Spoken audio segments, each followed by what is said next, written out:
My topic is extractive and exclusive versus regenerative and inclusive economics. So, an image first.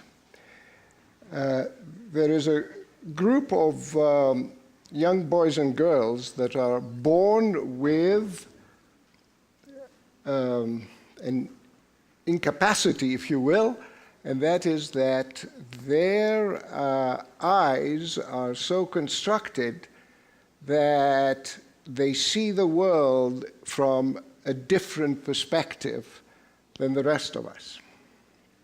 And as a result of that, they tend to behave in ways that are very disturbing to the parents. The parents can they can become reactive to this condition of their children. In other words, they see the children as somewhat stubborn or somewhat uppity, that they don't see the world as the parents do, and something's wrong with them.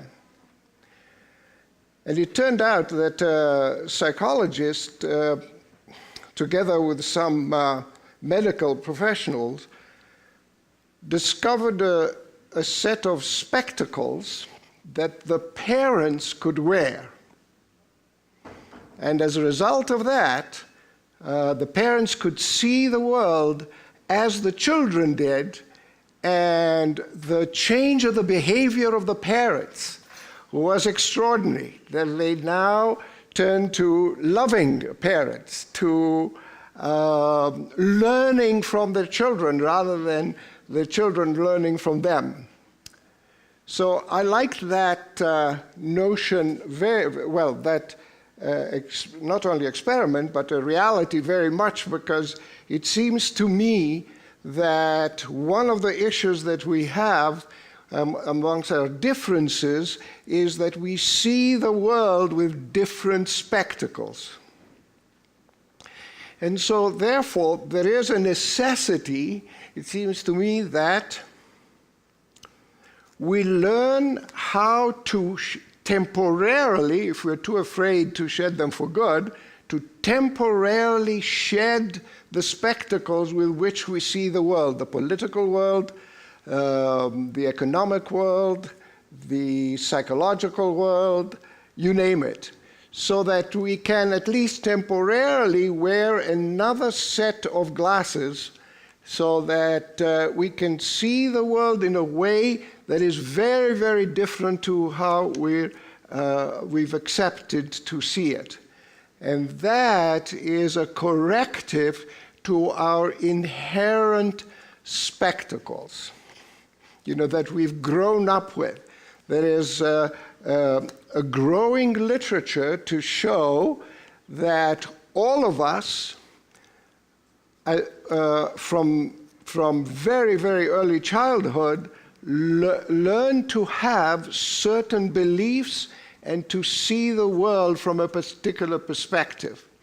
And at that time, at the early part of our lives, we don't have the mental capacity to oppose our parents or anybody else who's sort of giving us all of these ideas, and therefore it goes to the subconscious. I mean, if you're a young boy and your father is teaching you that black people are less intelligent, or for that matter, given that I'm Greek, that Greeks are superior to everybody else, then you don't have the mental capacity to say, Dad, you're full of it. Secondly, you don't even have the authority. Even if you have the mental capacity, your dad is in such control of your life, and so is your mother, that you don't dare to challenge that authority. So it gets to be internalized.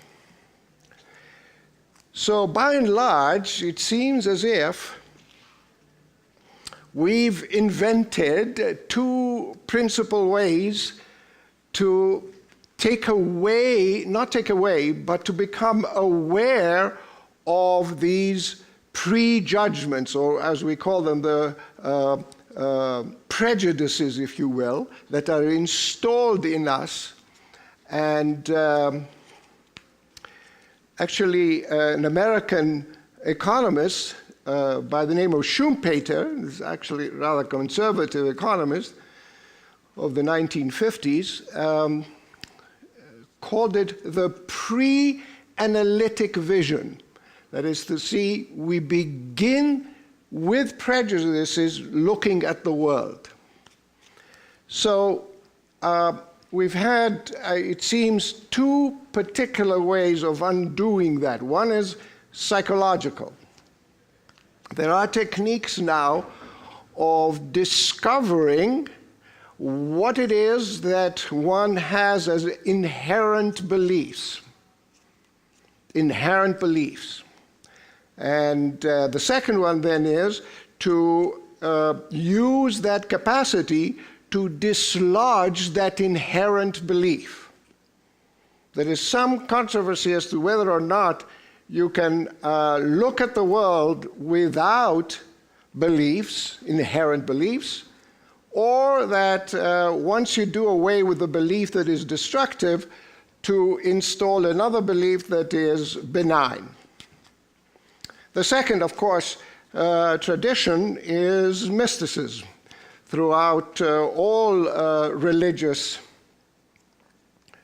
disciplines, you have a school that is usually one that is dedicated to, sometimes through meditation, sometimes through prayer, some other techniques that have developed to allow that you're not doing it except consenting for the divine to take away from you as a matter of grace whatever it is that keeps you from becoming fully human and good.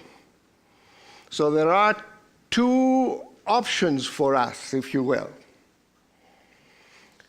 Now, the second point that, so there is, it seems to me, when we are engaged in both individual relations with our parents, with our spouses, with our friends, with our fellow workers, etc., to learn how to come to the relationship in a way that is clean, that is not burdened by, a view of the world that can produce a great deal of harm as well as harm to ourselves. So when you speak about these things in spiritual terms, this capacity that we all have to harm both other people and ourselves is, of course, called sin, S-I-N. And by and large, there are two spiritual traditions that look at sin very differently. The Western tradition, or the Western sort of more conventional tradition, is that the reason why you and I behave badly is because we were born that way. Original sin, yes, we were born that way. And essentially, we cannot really relieve ourselves of that except through certain kinds of beliefs towards Christ or towards Buddha or what have you. Now, but the Eastern tradition has a different take as to this sense that we have that we are blemished from the very beginning, that something is awry, that we're up to no good from the outset.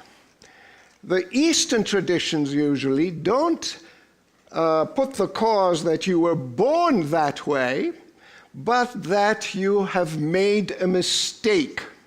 You've made a mistake, and that therefore the way that one has of attending to that is to be educated, essentially.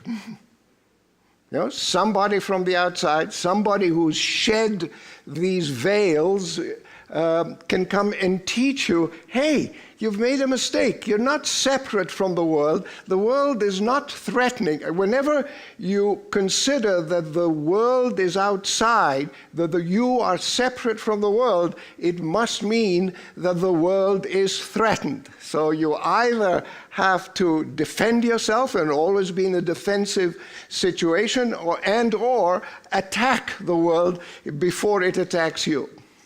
Whereas with the Eastern tradition, it's a mistake, and therefore you can be rehabilitated as a result of a very profound spiritual education that gets you to know, not to believe, but to know that you're not separate, and therefore you don't need to behave as badly or badly at all, because the universe is a friendly place. So that's the notion of individual sin. Now, as a result of actually being in a group together with David Carlson and Marie, actually, we have met for once a month for the past 2 years or so, the book called Resisting Structural Evil by Cynthia Mo Lobera. And I have found this book revolutionary for my own evolution. I treat it as a Bible in the good sense of a Bible. You know, not just a set of belief system, but that it illuminates part of myself and also gives me some real direction about what to do about the rest of my life. And the notion of structural sin has been extraordinarily helpful. And here's what it means.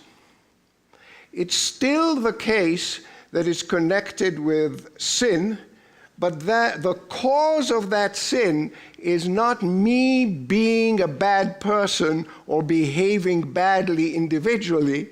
It is that I do behave badly, but the cause is not in me, but in the structure of certain institutions. Take, for example, me driving to come here, as many people drove to come here. As a result of using my car to come here, I have polluted the environment and filled your lungs with soot, which increases your probability of getting cancer. All right? Now, I haven't really done this intentionally, but that is because of the institutions that we have, or the social structure that we have, that incline me and incline so many others to behave in ways that are rather nasty and harmful. So it seems to me that it does two things. Firstly, it relieves the utter and absolute sense of guilt from myself and the shoulders of other people, which usually I have, whenever I've encountered guilt in my life, it has more or less paralyzed me rather than reformed me. Yeah. And so that doesn't mean that one is led to inaction or to despair. It means that the way of not creating harm in the world anymore is to put your energies into changing the institutions that incline you to behave badly. So essentially, it's a political directive. You know, it's the term politics, as you might remember, comes from the notion of being acting so that the polis, the city-state, or the village in which you live gets to be happier. That's what it means to engage politically in an issue. It doesn't mean what it's taken to mean today, which the right word for it is not politics. When people say, oh, that's just politics, as if to dismiss it, you know, the right word for that is politicking. That is to say, you're looking for a power over other people. But the political orientation is one which is the highest orientation of a citizen in ancient Athens and derivatively to today as well, that you're concerned to act in a way that is good for the community in which you live. So, this woman in this book suggests that in the situation that we find ourselves in, which is a critical situation, that is to say, is one of life and death for the planet and therefore all living beings on the planet, what is required for us is to cleanse our vision. To cleanse our vision. And it's interesting to the vocabulary that she uses, because she doesn't say to change our thinking, but to change the way in which we see, or rather not even change. In other words, you don't put any other spectacles, but you take the fog away.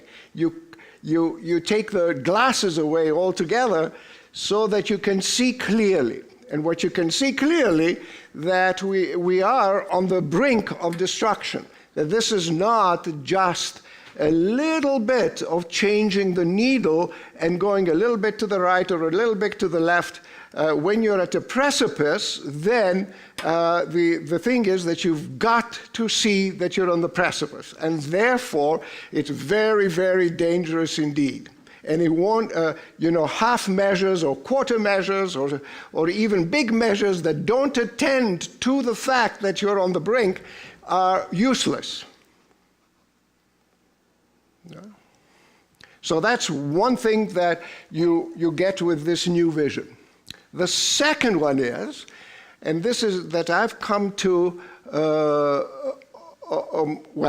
you never do everything on your own, but with the help of others, I've come to before I read this book, and that is that if one sees that one is on the precipice, then that doesn't remove the next responsibility. It actually produces the next responsibility, which is, all right, so if you don't like the way that we're going, what would you suggest? What would you suggest? How else could we live other than the way that we're living? And that is an enormous responsibility, because it seems to me, certainly I, especially in the academic world, have gotten adapted to a culture that is critical. I can find something to criticize about just about anything and anybody. It gives me somehow some kind of satisfaction that see how perceptive I am, that anything that you say, I can find a mistake.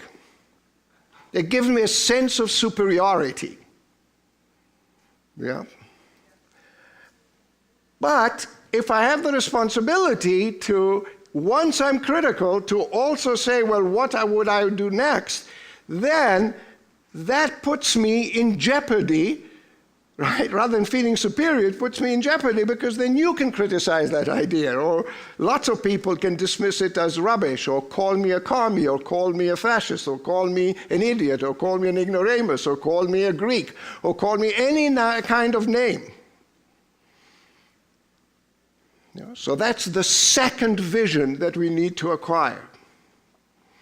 And the third one is, of course, what she calls the mystical vision.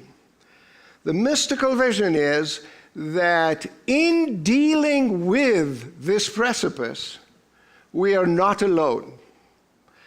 And another way of saying it is that reason and empirical evidence, although necessary, is never sufficient. That there is a faith, a trust, if you will, not a belief, but a trust, that is divine energy that is always being shed onto the world and also to us, that we are loved and that we are supported. And the only thing to be done about that, the only responsibility that we have in the space of this fantastic light and this fantastic divine energy that comes to us, is to allow ourselves to consent to be run by this energy. If there is a sun that is always radiating, right? And you say, well, I can't feel it. Well, the reason you can't feel it is not because it's not radiating or is not radiating on you and is radiating just on this lady, right? Because God prefers this lady and smacks the rest of us down. That's not the case of this mystical vision. What is being said here is that the reason you're not feeling, you're not sensing, you're not allowing this energy to course through you and me, is that you've closed the shutters. Not that it's not there, or not that it's prejudiced against you and in favor of somebody else. So the principal spiritual function of prayer and meditation is precisely to consent to being visited by this remarkable force that we call the divine. All right. So,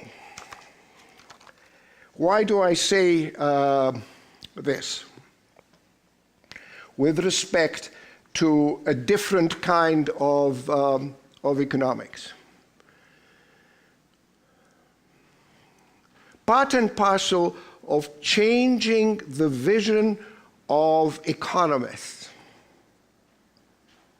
that have obviously dominated for the past 250 years and have influenced not only economics, but also society as a whole, and also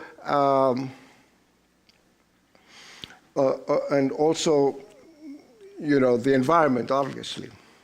In other words, economics has taken on an imperial function, as if it is the discipline that can explain just about anything that is happening in the world.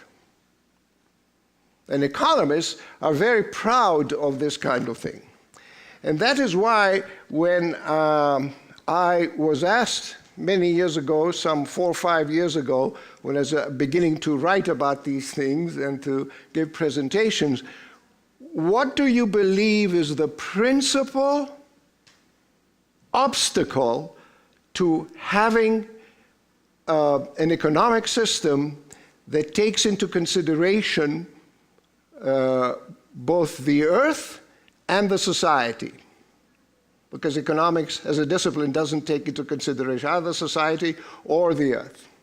And I said, I think the principal obstacles are, or is, the economic departments of the world. They are extraordinarily stubborn at not allowing a different vision to take place. When I first came to Colorado because I had lost my faith in economics, I looked around to find out where I could go, where I could be instructed in different ways that I'd been instructed in economics up to then, even though it was Berkeley. I found a particular person in Colorado. He was at the economics department at CU Boulder, and his name is Kenneth Boulding. And, that's what essentially radicalized me in terms of my view of economics, because of this man.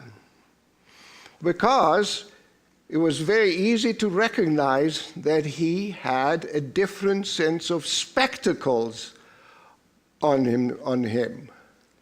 And he could switch back and forth. It wasn't as if the new spectacles were the only spectacles, but he could switch, which is a remarkable, remarkable capacity.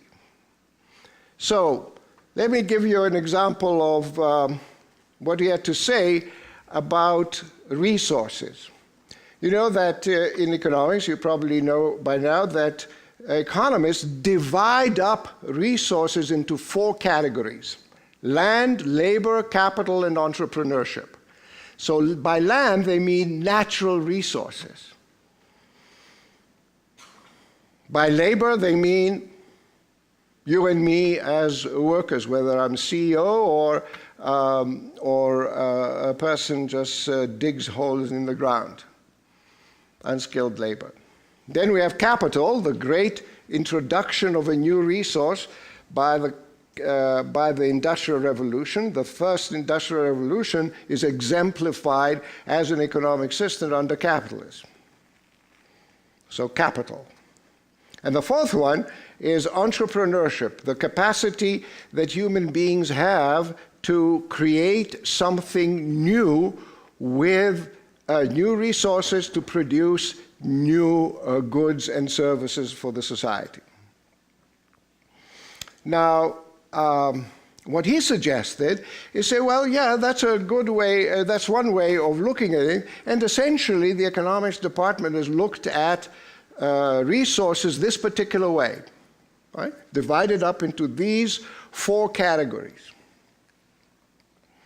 He said, what if we divided resources into 3 categories? Matter, energy, and information. So matter, how can you make matter infinite? Well, you recycle it. How can you make energy infinite? Well, you don't dig it up from the earth, you just get it all from the sun.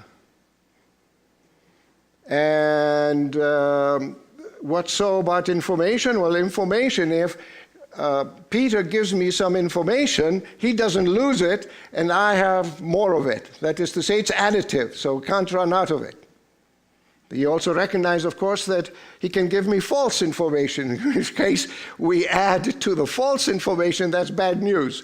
So human beings, in their genius, invented a way of distinguishing bad information from good information, and we call that notion knowledge. That's what knowledge does, right? If you say, I know something, it's not just information, it is information that's correct, that's been tested. Scientific methods and other ways. Unfortunately, the thing that is negative about knowledge, even though it has this marvelous characteristic, is that you can use knowledge to harm people with atomic weapons and with guns and with, various institutions that do that to people. So, essentially, he was giving us that how you structure resources gives you a tip on how to organize the society economically. And the way to do it, if we don't know how to do it, for goodness sake, then all we have to do is to look at the model that the earth presents. And the model is that, it's a sphere that hasn't changed in size in so many billions of years, and it's very alive. How does it do that? Well, because it gets all of its energy from the sun exclusively, and secondly, it recycles everything that it produces. So if we don't know how to do it, just look at an already existing model that's, staring us in the face. That's why he called it Spaceship Earth. right? When we started building spaceships, what did we do? We can't depend on batteries, as in coal or oil, right, for the spaceship, because we run out of the electricity of the batteries. So we had to invent solar panels, although it's an imitation of what people were doing for thousands of years ago, but nevertheless, we reinvented it in order to be able to provide energy for the spaceship. And what did we do with all the excrement and all of the pollution? Well, we had to recycle everything. Otherwise, people would suffocate. So we have really a marvelous model. And believe it or not, he's the one that introduces it to the profession of economics. And let me tell you this, since he died in mid-90s, yes, David, somewhere around there, since he's died, there's never been a class that has been taught in the University of Colorado, in Berkeley, in the economics department, that's been taught with his ideas. It's extraordinary. You have a genius amongst you who suggests solutions, and you don't even teach it, let alone, suggest policies that could be followed in order to change the economic environment in which we live.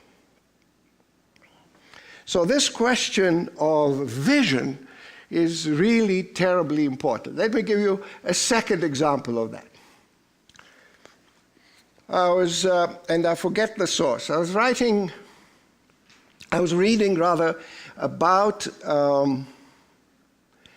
how much capital all of us now have at our disposal. And there are two kinds of capital that are handed over to us by previous generations. That is to say, there are two kinds of capital that are a gift. We didn't have anything to do ourselves with its production. Right? One such capital is the resources of nature. Nature provides us with certain resources, which we use in order to produce goods and services, and therefore get an income or get profits or what have you. The second gift is all of the capital that has been built by previous human beings as a result of savings and investment, and which we inherit. We didn't have anything to do with its production, right? So we have natural capital and physical capital. And get this, this is pretty straightforward, right? Everybody understands that. But this is what really impressed me, is together these two explain 80% of the income that we make. In other words, with our efforts in this generation and our intelligence and our perseverance, we actually contribute about 20% of that. We can say, yes, as a result of my effort, I've contributed this part of my income. But I was able to produce this amount of income because of previous generations working very hard and very intelligently, and they gifted us with, this amount of manufactured capital. And they gifted us also with this amount of natural capital.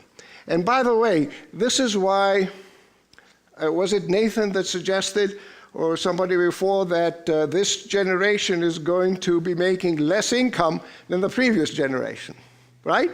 When we said that subsequent generations are going to make more income, why were we so sure? Because the next generation could use, accumulated capital that we didn't have, and they would have, and therefore they would have more machines or more roads or more this or more that would enable them to make more income. They would have better medicines, they would have what have you, they would live longer, so they would contribute more.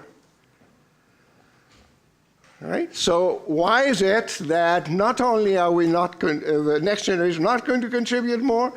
Probably because although they will get more physical capital that they inherit, but less natural capital, because we've used so much of it up. So they don't have the same gift that we did.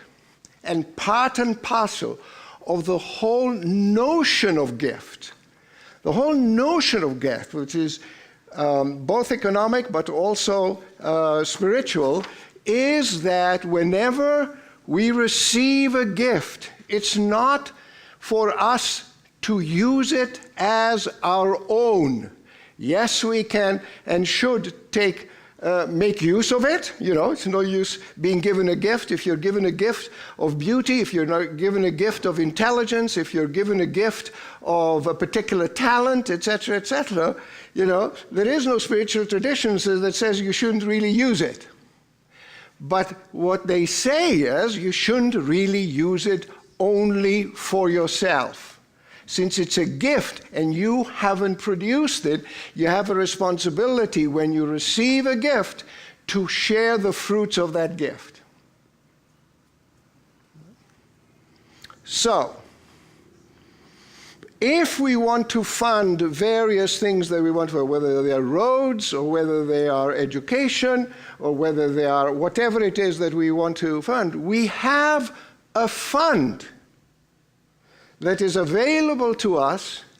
And what is it that financial advisors tell you when you receive, your great aunt kicks the bucket and you receive $10 million? They say, okay, go have a party for a month or two. But by and large, what you really ought to do, if you're wise, is live off of the income from the fund, not use up the fund.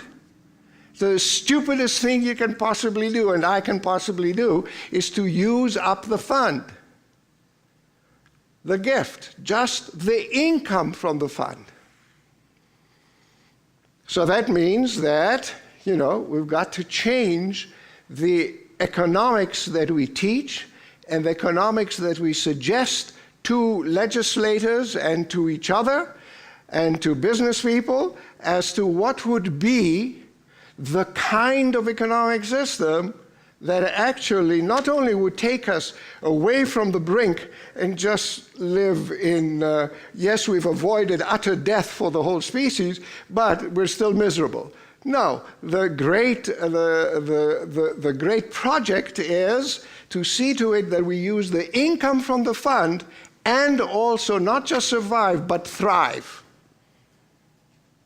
No? The other day, David Carlson had a meeting for us, and the person was talking about well-being, how, you know, to measure well-being. So in economics, as you know, we've measured well-beings just by figuring out what the GDP is, or GDP per capita. How much we have produced and consumed. But beyond a certain level of consumption, you know, you don't increase your well-being, you don't increase your happiness, you might actually diminish it because you become, you know, more selfish, or you become more arrogant, or you become more this or that or the other. Right? So there's a way of thriving, a way of increasing our well-being for all of us, but without doing it at the expense of other people. Up until now, up until the mid-50s, economies could grow without them producing negative effects on other economies or on the earth. Now, we can't afford to do that. Every time we grow, physically grow, a bigger economy, and other economies grow, it must be at the expense of future generations. That is a matter of logic. It is not, and physics, it's not a matter of political opinion, whether you're a radical or a liberal or what have you. It's just so. So if we're intelligent, and if we really love our children, and the room grows dark, It's a symbol. Then we have to find ways, an economic system that doesn't use up capital and yet intelligently benefits all members of a society, and what we mean is not just Americans and not just Europeans, but everybody on the earth. That's the challenge. That's the challenge that is facing all of us. And it will take literally all of us. And to participate in a number of things, a number of changes of institution. There is no panacea in my estimation. You know, one of the things that I've attempted to do here at OLLI, the Osher Lifelong Learning Institute, where there are classes that people are invited to speak about various topics, and then people register. The person that is offering the class does not get paid anything, except, of course, that it's extraordinarily valuable to me because it's so enjoyable and so much happiness producing in me. You know, what I attempted to do is teach a class on steady state economics, which is the economics of what would look like an economics that doesn't grow. And if we are in favor of that, what kind of institutions must we put in place in order to get that, that result? In other words, it's the second piece of vision, right? The first one was discovering that we're in great trouble. The second one is, well, if we're in great trouble, what is it that you propose? So that's the element that I'm attempting now at OLLI. And in terms of individual, and also with respect to my wife and my friends, you know, to see to it how I can consent to the inspiration that comes from the Holy Spirit to be able to behave in ways that are not harmful, but are also useful. So thank you very much. Any comments or? Yes, Peter. Yes, and just a minute, let me get Peter first. You talked about receiving two kinds of gifts, the natural capital and the inherited capital, and the need to sort of pay Both are inherited, it's just, yeah, okay. Well, to pay that forward. And here comes the microphone. Yeah, okay. Thank you, Marie. The thought that was bubbling in my head is we can then put on different glasses to see the ownership of those gifts. Do we receive those as individuals, and as our investment counselors say, well, when your great aunt kicks off, you should keep that for your family? Yes. Or is that community capital that we receive? Yeah, only community capital, it seems to me. Only community capital. Which gets us into questions of taxation and social services and a batch of things about how we use that for the good of the community instead of for personal opportunity. That's right. And it is this very major issue that we've heard quite a bit about, and that is how the society has veered towards privatization versus community ownership. So community ownership of energy production, for example, or broadband, or the one that I'm teaching now is with respect to public banking, which is essentially using the funds that normally go to private banks from, let's say, the state of Colorado. They go to a public bank, and the public bank has a charter that says you can only use that money to lend for the common good and not for profit. Yes. So you're absolutely right. Yes. That leaves about 20% of private property. Nothing wrong with that. I would put some limits on how much private property you could have, because given that the land is limited, if I have that much of land, then you can't have any. Yeah. Yes, please.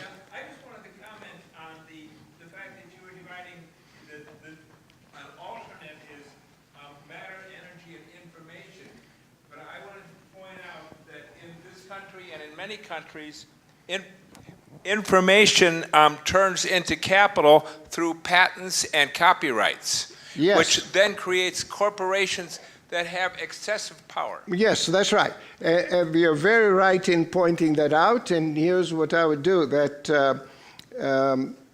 you would have a patent to reward you for your efforts in terms of creating this new invention, but that the fruits of that patent would only last, let's say, for 4 years.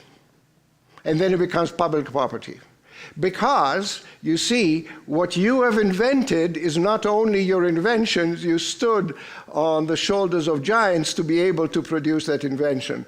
One of my favorite economists, who was the former finance minister of Greece, the one that resigned in disgust, said he took out his phone, and he said that 100% of what is in this phone was invented with public monies. It's true.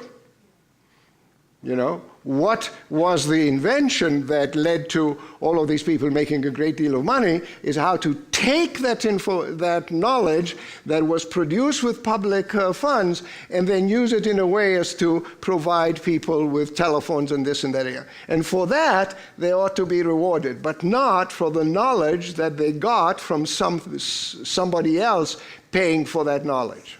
Yes, very good.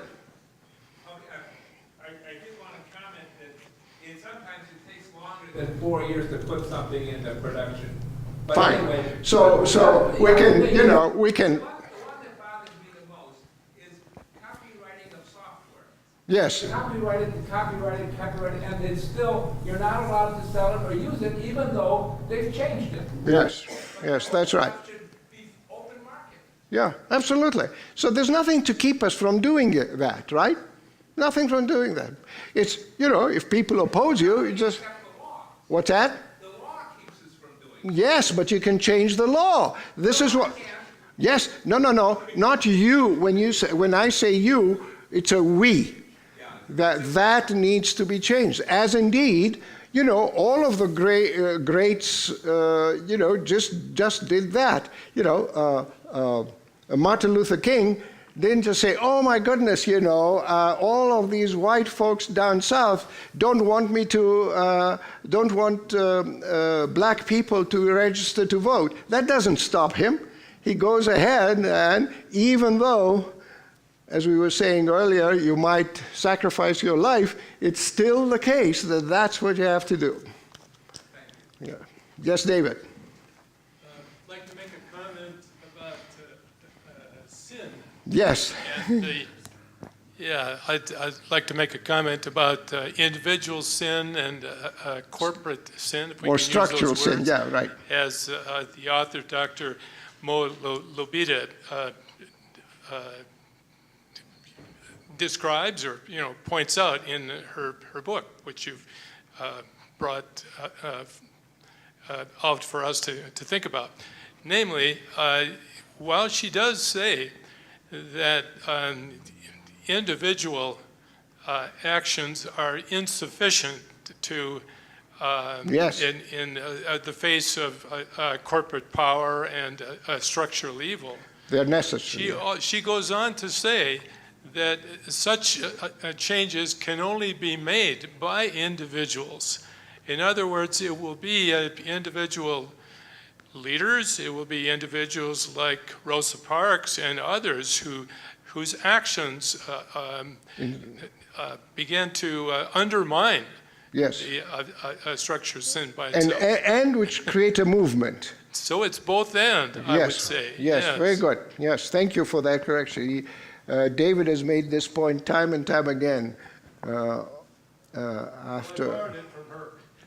Nevertheless, it's a marvelous, yes, so it's a necessary ingredient, but not sufficient.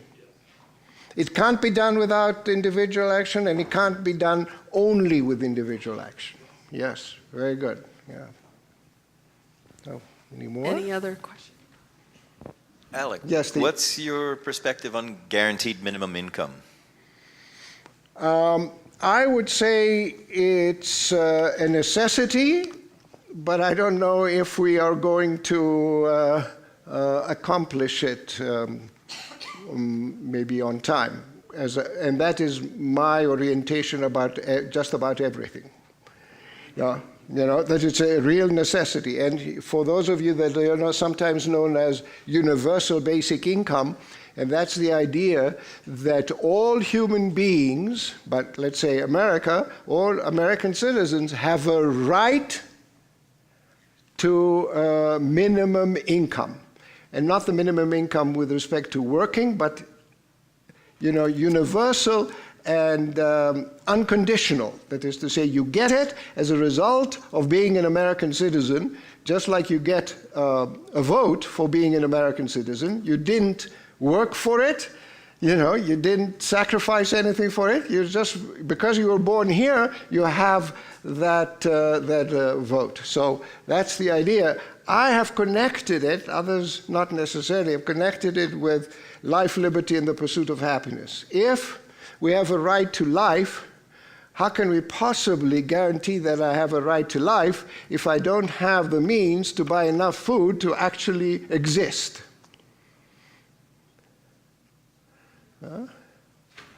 And then liberty as well. If I'm not alive, how can I have liberty? Or if I'm just alive, I don't really have very much liberty because there are so many people that are above me. Right? And the pursuit of happiness, of course, is, again, pursuit of happiness, not happiness, is that you need to have a minimal amount of income.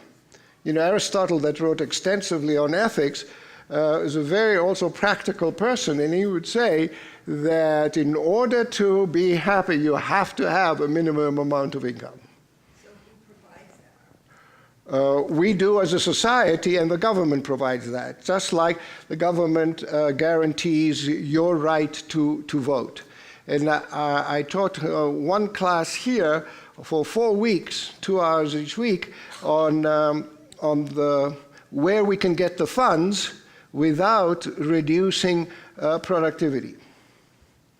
You know, the principal argument that all economists have against taxes, you know, even though they understand that it's a necessary evil, the principal argument they have is that taxes reduce incentive. Yeah? And yes, they are. They do. And so can we find taxes that do not reduce incentive? And I've suggested 3, as well as getting the income that was suggested by somebody else, but I'm, as usual, sort of expropriating that idea, and that is you get it from that national fund. The only country that has such a national fund now, coming out of the extraction of oil, is Norway. You know, part and parcel of the profits that have been made, you know, must go to that fund because it belongs to all Norwegians and not just to the people that bring up the oil to the surface and transport it. Alaska in a very minimal sense. Yeah, it's $2,000 a year per person approximately, yeah. But Norway, you know, has put together a long-term program to have this fund from which then we can, you know, use that money to do whatever we want to in terms of the public good. Yeah. Okay, I think we're on time. We are. I have another question. Yeah. You've referred at the end of this to making these shifts in time. So in a way, an organizing theme of this conference, in addition to all of our movements coming together, is making these rapid shifts. There's a number of rapid shifts that we need to make, and it's actually quite possible to make them. Yes. You know? Yeah, I would say that this is a delicate issue. That is to say, I think that I would agree that there is an emergency. I agree that there is an urgency, but I think there is also, not on the other side, but complementary to that, the necessity to be leisurely. It seems to be a contradiction, because if one operates only on the basis of emergency, without intelligence and without compassion, then one is liable to either be paralyzed or to do stupid things. So one must, that's why I think it's imperative that we now produce ideas that ahead of the utter destruction, as it were, so that we can immediately take hold of them and put them into practice, or even put them into practice, ahead of time. Just like training a firefighter. You don't expect a firefighter to go in and fight fires when a fire breaks out. You prepare for the possibility. Here, it's not a possibility. It's a given fact that that's what we're going to change. So it requires this combination, of. It's just like. A great athlete, you get to see that they are perform miracles, but it's as if it's effortless. That it isn't, it's not filled with angst and, all of that side of things. So this is the combination that I'm looking for myself. Yeah. So with thoughtfulness, so I could let Brad ask this question. Do you want to ask? Okay. So, because we've discussed this many times, and you might have some better ideas as an economist. But resources, public resources, really, that have been privatized. What can we do about that now? Like, how do we take resources that are private and kind of... So sure, take something like Excel and in Boulder, they're attempting to municipalize it. Same thing with broadband in Longmont, and they're somewhat successful. So just start so we have to show, A, that it's possible, and that it's done without really creating major crises, etc., that people are concerned and what will happen and we'll go communist and, all of that other kind of stuff. Yeah, it can be shown that this is very readily, it's already been done. It's already been done. So we can mine not only new ideas, but ideas that are already been established. Why look for new ideas if we already have some good ones right there? Okay. Yes. David. One other option maybe to look at, building on your example of Norway and how the public receives into that common fund resources for the common good and the future. Let's take a look at severance taxes here in Colorado, and then back to your comment earlier that maybe 20% at most is attributable to our own effort and skill and knowledge and so on. By rough analogy, could it be argued that the extractive company, say, that's mining minerals as well as coal and oil and natural gas and so on, that we do perhaps a more careful economic analysis of just what added value the company that removes those resources represents. Yes. And perhaps recalibrate then what the severance tax is. Yes. And then secondly, have a discussion about where that money goes, whether the Alaska model of just writing a check to everybody, dividing up the pie equally and everybody gets X amount, or the Norway example. That's right. Where it's put in. And only the interest, if you will, not the principle. No, only the interest. Alaska, it seems to me, is really consuming the principle bit by bit. That's right. That's why the Food for thought. Yeah. That's why Norway is a better one. Now, Herman Daly suggests this for natural resources. 2 criteria. A natural resource that can regenerate itself, you have to wait. This is the cost of regeneration, is you have to wait until the Earth is at the same space that it was before with respect, let's say, to forests or number of fish in the ocean, or whatever it is that you're looking at. The other one is with something that is not, cannot regenerate itself, right? Like coal.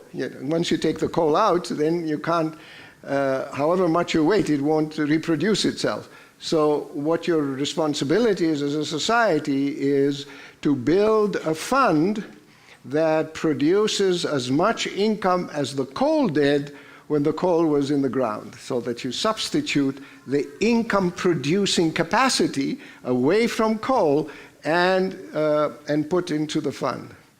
So there's, these are ideas that obviously are not my own, because I don't have a creative mind. I have a synthetic mind. So I grab things from all sorts of spaces and put it together. On that note, Alec, at the end of the UBI talk I heard that you did, didn't you pass around like 20 ideas or something? What were some of those? I've been trying to get you to send that. Okay, yes, you've been trying and I haven't been responsible. So I don't have a copy of them, but yes, different things that we can do to help with steady state economics becoming a reality. That's the idea. Like public banking or universal basic income or things of that nature. So I have a list of about 20 of those, with the understanding that all of us can't, none of us can do all of them, but we can do one or two. So it will require really citizen participation. There's no two ways about it. I mean, I'm very lucky in that I have a wife who has saved very much more in her life than I have, and therefore I can do this without having a job anymore. So. All right, thank you so much, Alec. Yeah, thank you. All right.